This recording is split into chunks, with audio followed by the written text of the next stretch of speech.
जय हिंद दोस्तों, आप सभी का स्वागत है एक बार फिर से आपके अपने YouTube चैनल यूनिक ज्ञान में।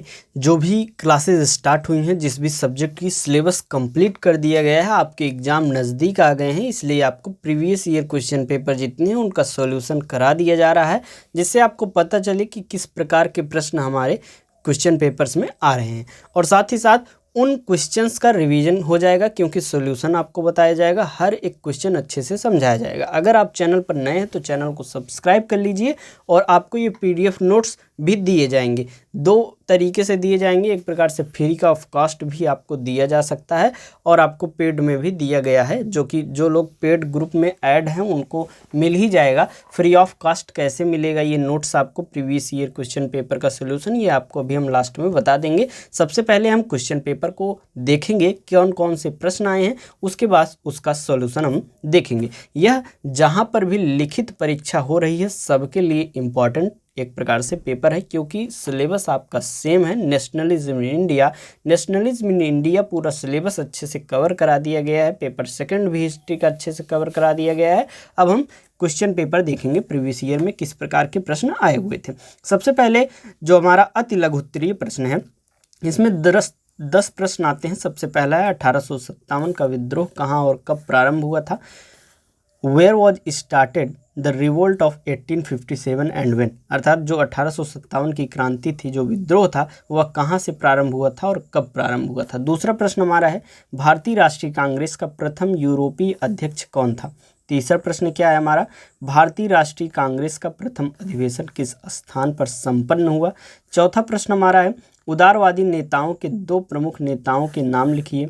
पांचवा प्रश्न हमारा क्या है, महात्मा गांधी के राजनीतिक गुरु कौन थे। छठा प्रश्न क्या है, 1905 में बंगाल विभाजन के लिए जिम्मेदार गवर्नर जनरल का नाम लिखिए। आपको लगभग अलग अलग यूनिवर्सिटी के 3-4 क्वेश्चन पेपर करा दिए जाएंगे, तो उससे बहुत ज़्यादा आपका लाभ होने वाला है। कैसे लाभ होने वाला है, अगर हमारे आप चैनल के पुराने बच्चे हैं तो आपको पता ही होगा कि इतने प्रश्न रिवाइज हो जाएंगे आपके, कि एक प्रकार से सिलेबस के मोस्ट इंपॉर्टेंट क्वेश्चन भी रिवाइज हो जाएंगे। लास्ट में आपके लिए जो मोस्ट इंपॉर्टेंट क्वेश्चन की एक वीडियो लेक्चर लाई जाती है, सभी प्रीवियस ईयर क्वेश्चन पेपर्स को मिलाकर, उसमें से जो मोस्ट इंपॉर्टेंट टॉपिक्स रहते हैं वह आपको अच्छे से समझा दिए जाते हैं आपके एग्ज़ाम से 1-2 दिन पहले। तो आपके कब एग्ज़ाम होने वाले हैं, आप किस यूनिवर्सिटी से हैं, यह भी हमें कमेंट में अवश्य बताइए। अगला प्रश्न हमारा कौन सा है, 7वां प्रश्न, महात्मा गांधी के 2 प्रमुख आंदोलनों का नाम बताइए। ये तो जिसको नहीं आता होगा, एक प्रकार से समझ लीजिए हिस्ट्री उसने पढ़ी ही नहीं है।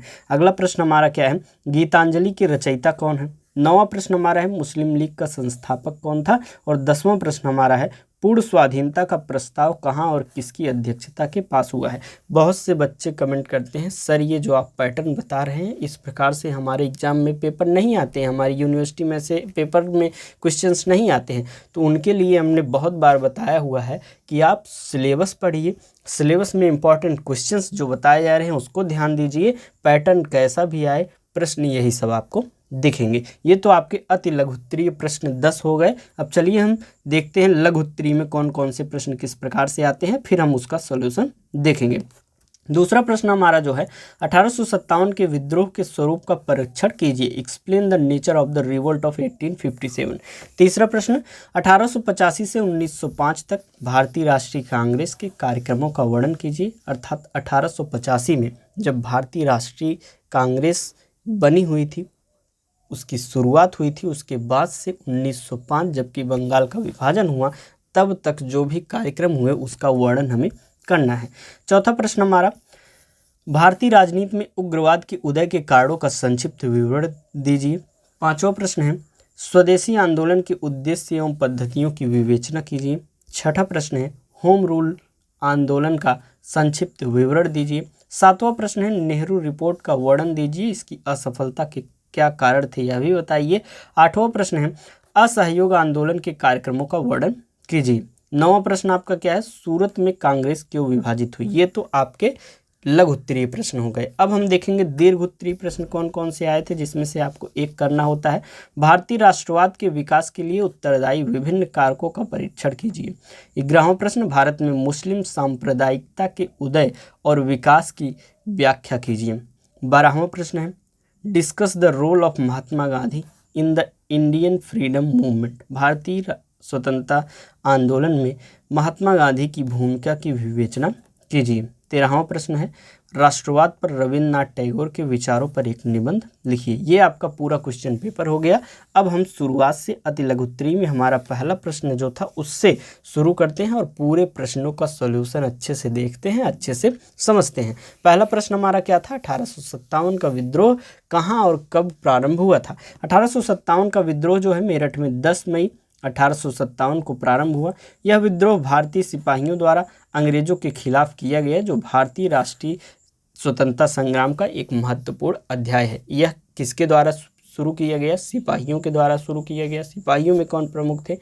जो है मंगल पांडे को जब फांसी पर लटका दिया गया, उससे नाराज होकर सिपाहियों ने जो है यह विद्रोह का प्रारंभ कर दिया था। मंगल पांडे को फांसी क्यों चढ़ाई गई? क्योंकि उस समय जो है गाय के चमड़े से और सूअर की चर्बी से जो है गन में उपयोग किया जा रहा था, उसको हटाने के लिए मंगल पांडे ने विद्रोह किया था। उन्होंने कहा कि हम गन का प्रयोग ही नहीं करेंगे, और इस विद्रोह के लिए ही उन्होंने, जब उनको फोर्स किया गया गन यूज करने के लिए, तो वहाँ के जो मुख्य एक प्रकार से थे कर्नल, उनको उन्होंने गोली मार दी थी और उसके चलते उन्हें फांसी पर लटकाया गया था।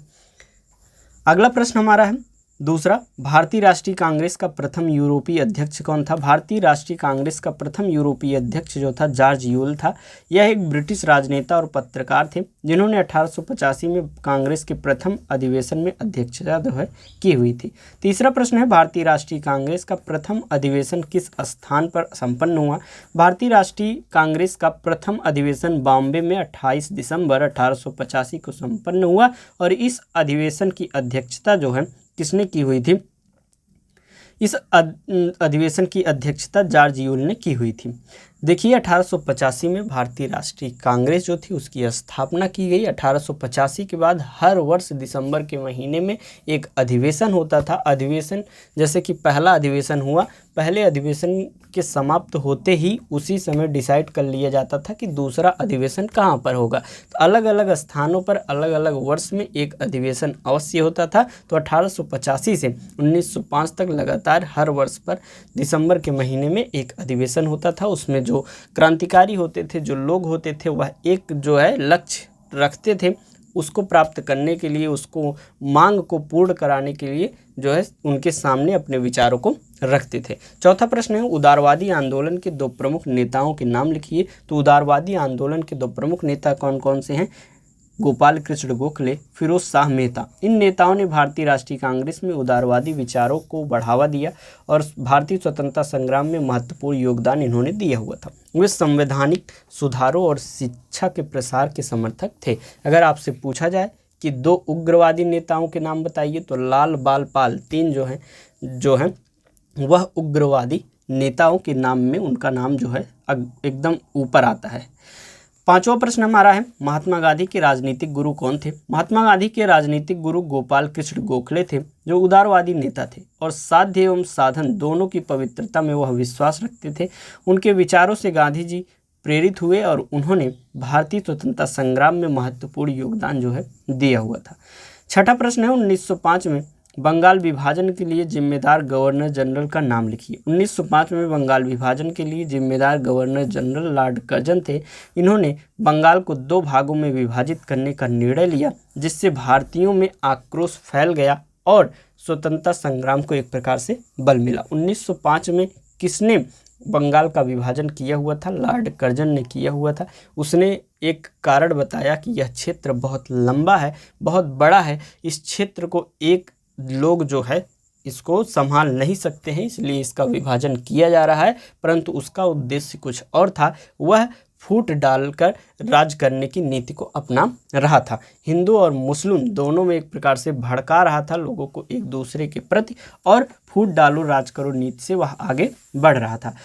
अगला प्रश्न हमारा है सातवां प्रश्न, महात्मा गांधी के दो प्रमुख आंदोलनों का नाम बताइए। महात्मा गांधी के दो प्रमुख आंदोलनों जैसे कि असहयोग आंदोलन, भारत छोड़ो आंदोलन, जैसे कि उन्होंने किया हुआ था दांडी यात्रा किया हुआ था। असहयोग आंदोलन तो किया हुआ था, खेड़ा सत्याग्रह जो है वह शुरुआत में उन्होंने किया हुआ था। विभिन्न आंदोलन उन्होंने किए हुए थे। असहयोग आंदोलन, भारत छोड़ो आंदोलन, नमक कानून को तोड़ा था उन्होंने।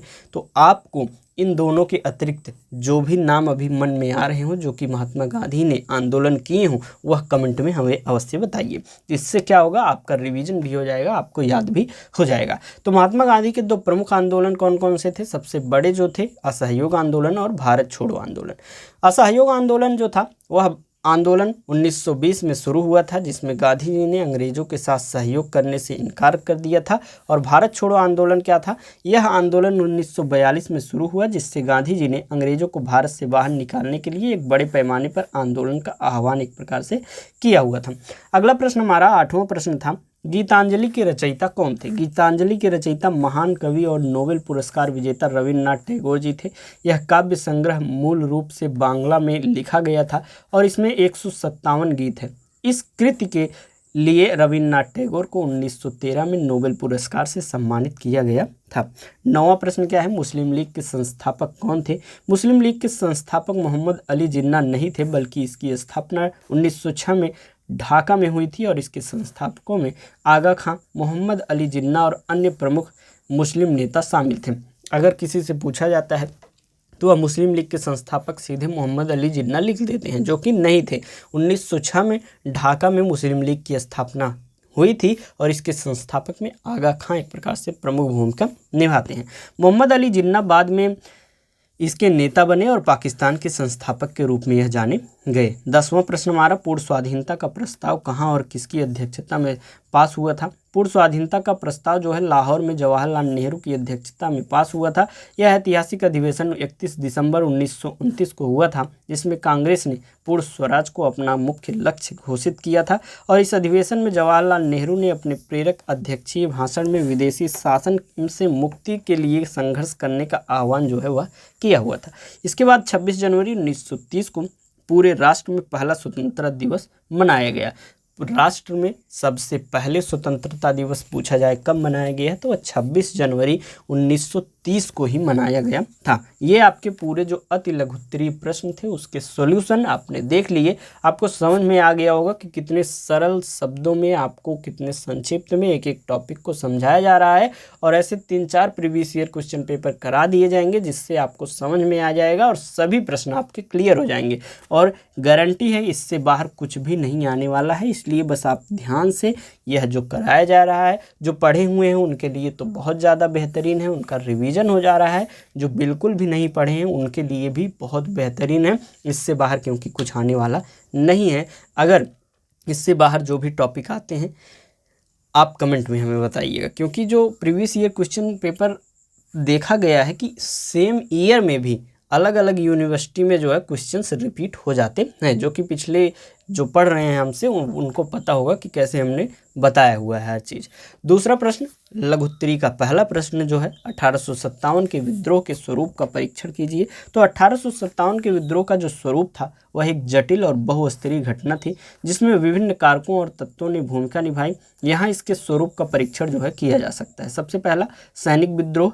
1857 का विद्रोह मुख्य रूप से एक सैनिक विद्रोह था जो भारतीय सिपाहियों द्वारा अंग्रेजों के खिलाफ किया गया था। यह विद्रोह मेरठ से शुरू हुआ और जल्द ही देश के अन्य हिस्सों में फैल गया। आपको हमने पढ़ाया हुआ है 1857 का जो विद्रोह था वह अलग अलग लोगों ने अपने अलग अलग कारणों से जो है विद्रोह किया हुआ था। जैसे सैनिक विद्रोह था, जो है किसानों ने उनका जो शोषण किया जा रहा था इसलिए उन्होंने विद्रोह किया हुआ था। किसी के धार्मिक चीज़ों से उन लोग खिलवाड़ कर रहे थे, अंग्रेज खिलवाड़ कर रहे थे, तो उन्होंने उस कारण से विद्रोह किया हुआ था। तो अलग अलग विद्वानों ने भी उसके अलग कारण जो है बताए हुए थे। दूसरा क्या है, राष्ट्रीय और सामाजिक मुद्दे। विद्रोह में राष्ट्रीय और सामाजिक मुद्दे भी शामिल थे, जैसे कि भारतीयों के साथ अन्यायपूर्ण व्यवहार, जमींदारी प्रणाली की समाप्ति और भारतीय संस्कृति और धर्म की रक्षा। और अन्यायपूर्ण व्यवहार कैसे हो रहा था भारतीयों के साथ? जो भी बड़ी पोस्ट्स थी उस पर कितना भी आप योग्य हों नहीं आपको पोस्ट दी जा रही थी, वह वहाँ के लोग को ही बड़ी पोस्ट दे रहे थे, क्योंकि उनको डर था अगर बड़ी पोस्ट दे देंगे तो यह अपने लोगों के लिए अच्छा कार्य करने लगेंगे, उनके लाभ के लिए कार्य करने लगेंगे और शोषण जो कर रहे हैं वह उसमें यह लोग प्रतिभागी नहीं बनेंगे। तो विभिन्न जो उन्होंने नियम लगाए जिससे यहाँ पर शोषण कर रहे थे और उस शोषण से परेशान होकर लोगों ने इनका विद्रोह किया हुआ था। क्षेत्रीय और स्थानीय मुद्दे। विद्रोह में क्षेत्रीय और स्थानीय मुद्दे भी शामिल थे, जैसे कि बंगाल के नवाब की शक्ति की बहाली, अवध के नवाब की बहाली और पंजाब में सिखों की शक्ति की बहाली जो है, इन अपनी अपनी शक्तियों को प्राप्त करने के लिए ये लोग विद्रोह कर रहे थे। साम्राज्यवाद विरोधी विद्रोह में साम्राज्यवाद विरोधी तत्व भी शामिल थे, जो अंग्रेजों के साम्राज्यवादी नीतियों के एक प्रकार से खिलाफ थे। सामाजिक परिवर्तन क्या थे? विद्रोह में सामाजिक परिवर्तन की मांग भी की गई, जैसे कि महिलाओं के अधिकार, शिक्षा का प्रसार और सामाजिक न्याय। इन विभिन्न मांगों को पूर्ण करने के लिए भी लोगों ने 1857 की विद्रोह में शामिल हुए थे।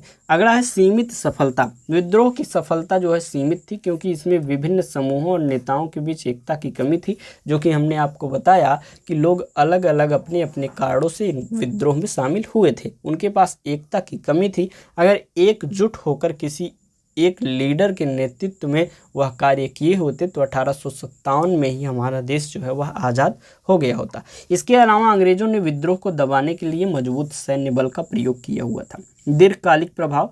विद्रोह का दीर्घकालिक प्रभाव भारतीय स्वतंत्रता संग्राम पर पड़ा, जो आगे चलकर भारत की स्वतंत्रता की प्राप्ति में मददगार साबित एक प्रकार से हुआ था। 1857 का विद्रोह एक जटिल और बहुस्तरीय घटना थी, जिसमें विभिन्न कारकों और तत्वों ने भूमिका निभाई।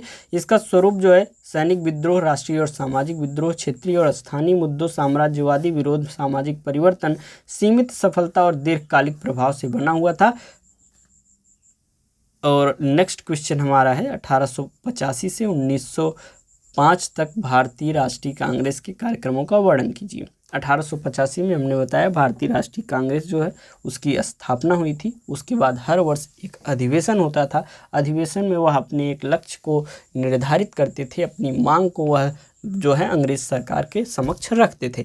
भारतीय राष्ट्रीय कांग्रेस की स्थापना दिसंबर 1885 में हुई थी और इसके पहले 20 वर्षों को उदारवादी राष्ट्रीयता का युग माना जाता है, अर्थात 1885 से 1905 तक उदारवादी लोगों ने इसका नेतृत्व किया हुआ था। इस दौरान कांग्रेस का नेतृत्व जो है सुरेंद्र नाथ बनर्जी, दादा भाई नौरोजी, फिरोज शाह मेहता और बदरुद्दीन तैयब जैसे नेताओं ने किया हुआ था। कांग्रेस के प्रारंभिक उद्देश्य।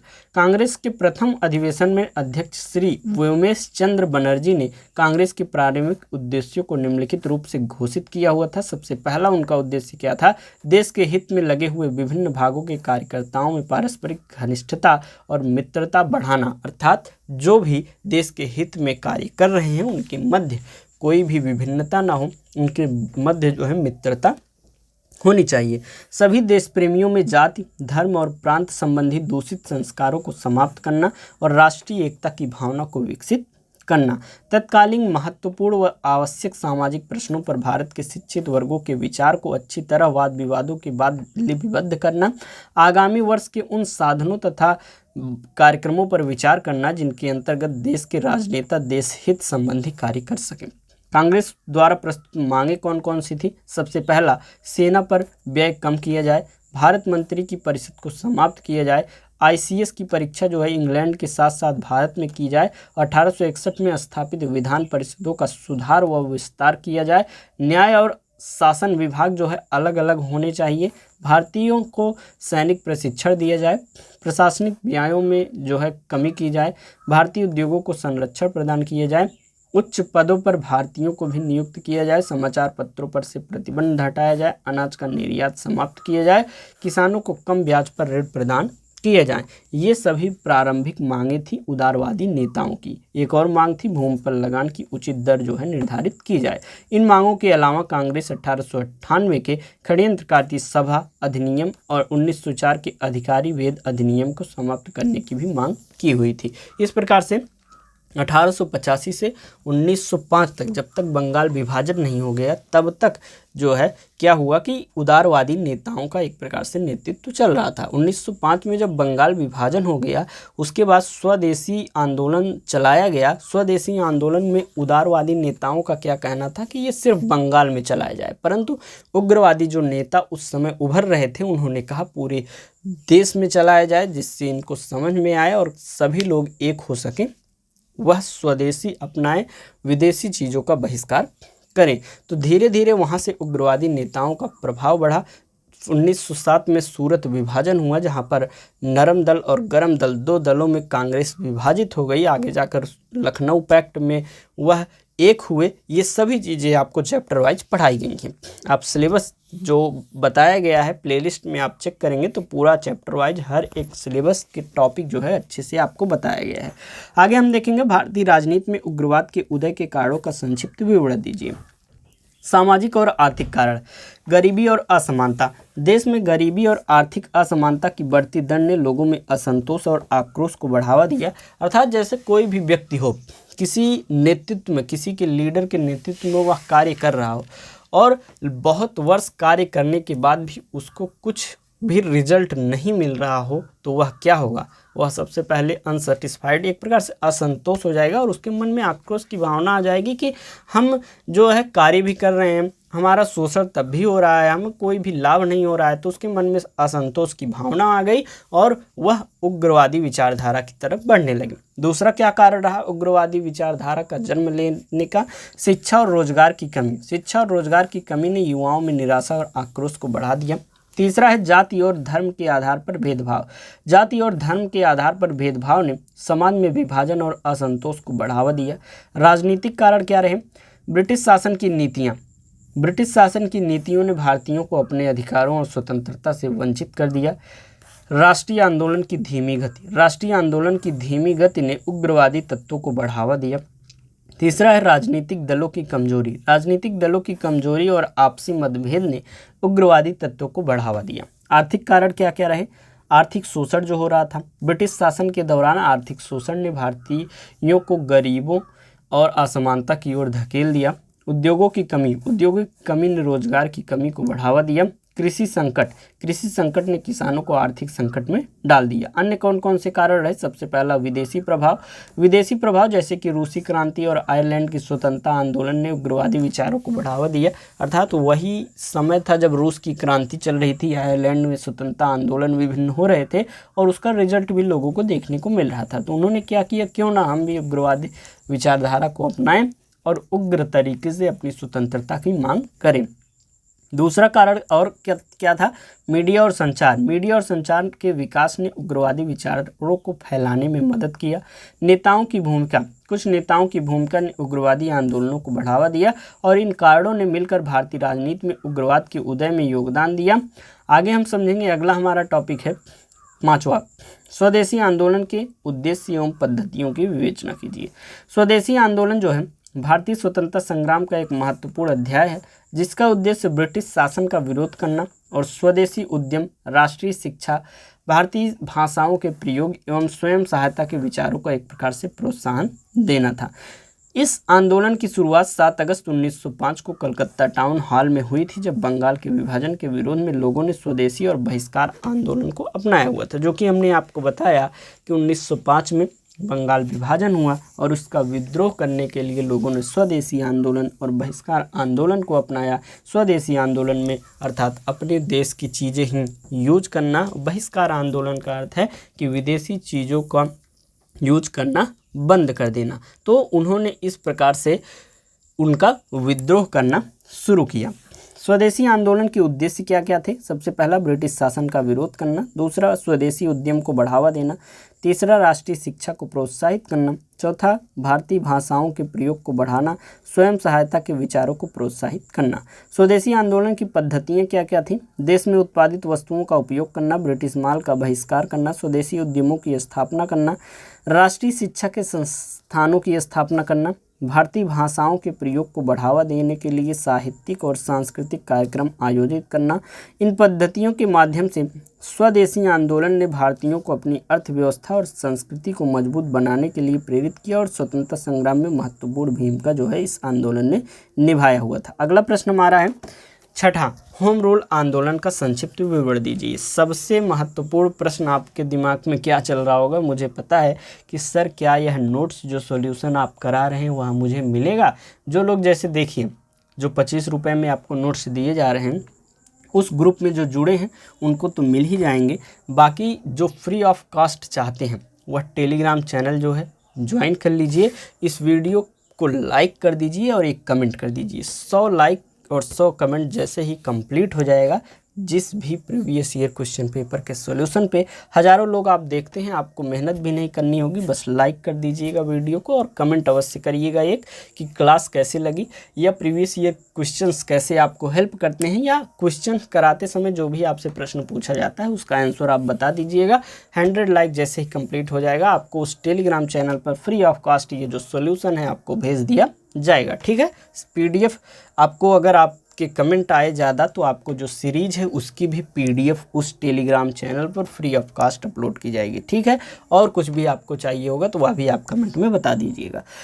होम रूल आंदोलन का संक्षिप्त विवरण की बात करें, होम रूल आंदोलन भारतीय स्वतंत्रता संग्राम का एक महत्वपूर्ण अध्याय है जिसका उद्देश्य भारत को ब्रिटिश शासन से स्वायत्तता प्राप्त करना था। यहाँ इसका संक्षिप्त विवरण हम देखें तो होम रूल जो आंदोलन है उसकी शुरुआत कैसे हुई। होम रूल आंदोलन की शुरुआत 1916 में बाल गंगाधर तिलक और एनी बेसेंट ने किया हुआ था। इसका उद्देश्य क्या था? आंदोलन का मुख्य उद्देश्य भारत को ब्रिटिश शासन से स्वायत्तता प्राप्त कराना था, जिसमें भारतीयों को अपने देश के शासन में भाग लेने का अधिकार हो। मुख्य मांगे क्या क्या थी? भारत को ब्रिटिश साम्राज्य के भीतर स्वायत्तता प्राप्त करना, भारतीयों को अपने देश के शासन में भाग लेने का अधिकार देना, ब्रिटिश शासन की नीतियों में सुधार करना।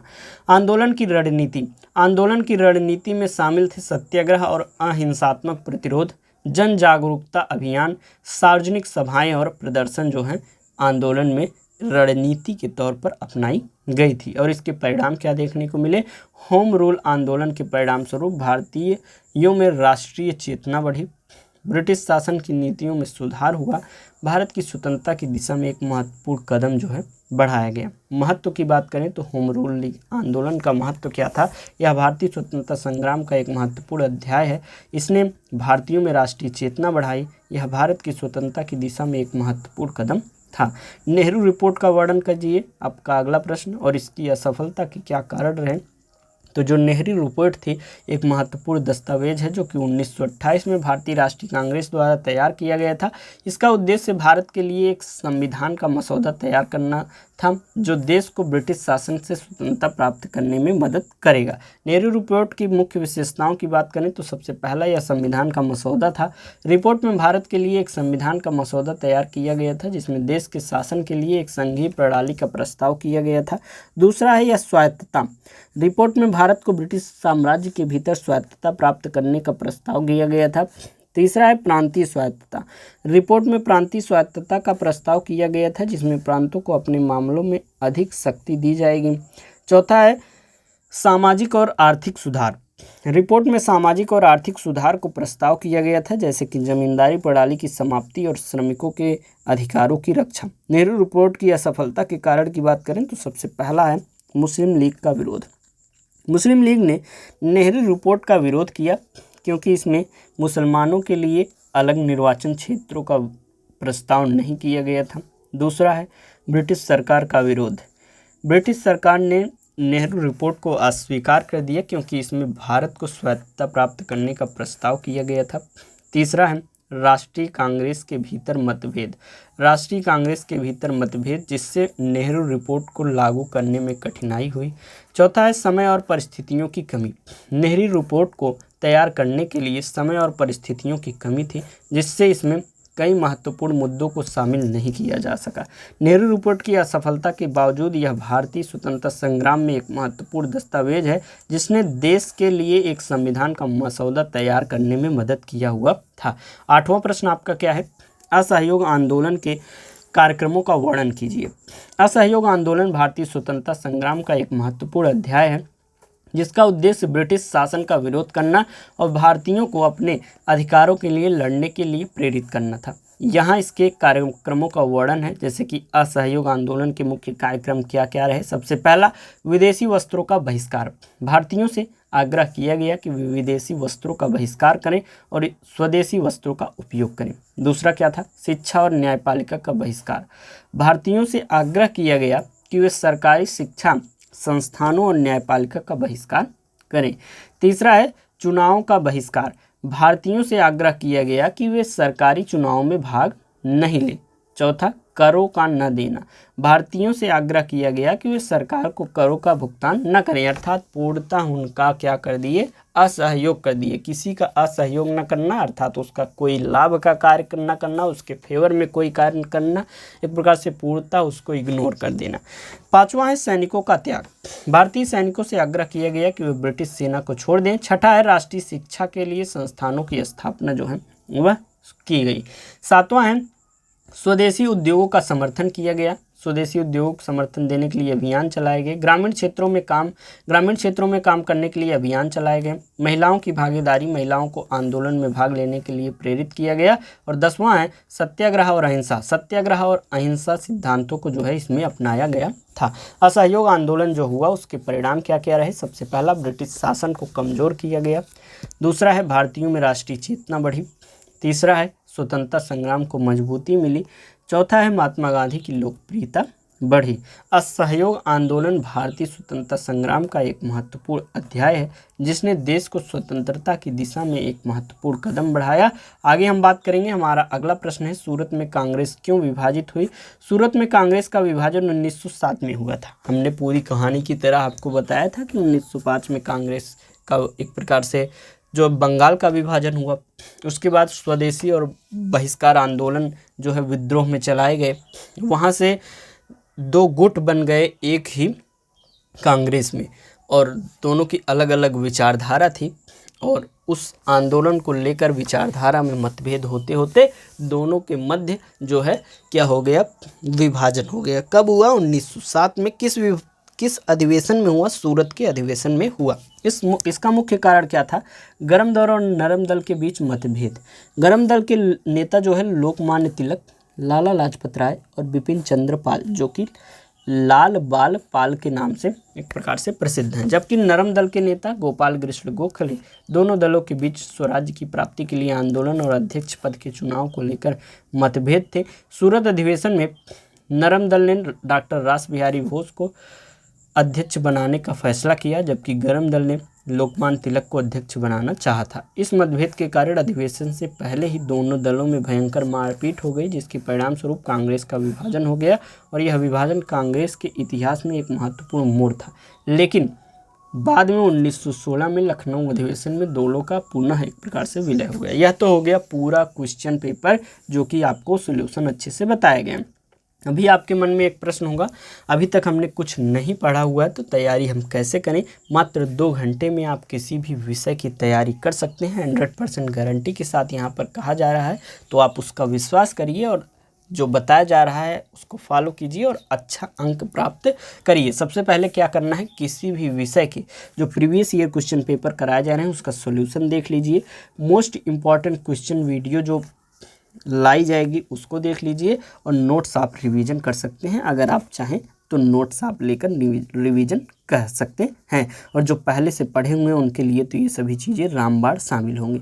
यह जो कराया जा रहा है मोस्ट इम्पॉर्टेंट क्वेश्चन और यह जो प्रीवियस ईयर क्वेश्चन पेपर कराए जा रहे हैं, इसके आपको नोट्स चाहिए तो इस वीडियो पर लाइक कीजिए। 100 लाइक आ गया, 100 कमेंट आ गए तो आपको फ्री में टेलीग्राम पर नोट्स अवेलेबल करा दिया जाएगा। और ये जो चैनल है यूनिक ज्ञान टेलीग्राम पर, जिसका लिंक डिस्क्रिप्शन में दिया गया है, इसी पर आपको फ्री ऑफ कॉस्ट भेज दिया जाएगा। आपके लिए बेहतरीन रूप से तैयार किया गया है। आप बस लाइक और कमेंट कर दीजिए वीडियो को, चैनल को सब्सक्राइब करके, जिससे हमें पता चले कि हाँ आपको ज़रूरत है, आप क्लासेस मन से कर रहे हैं, पढ़ाई अच्छे से कर रहे हैं, तैयारी आप करना चाहते हैं, तो आपको यहाँ पर जो भी आप चीज़ें बोलेंगे फ्री ऑफ कॉस्ट आपको अवेलेबल करा दी जाएंगी। जैसे कि सीरीज़ की PDF भी हम फ्री में भेज देंगे अगर आपके लाइक और कमेंट यहाँ पर कंप्लीट हो गए। तो चलिए झट फटाफट लाइक कर दीजिए और एक कमेंट करके बताइए क्लास आपको कैसी लगी।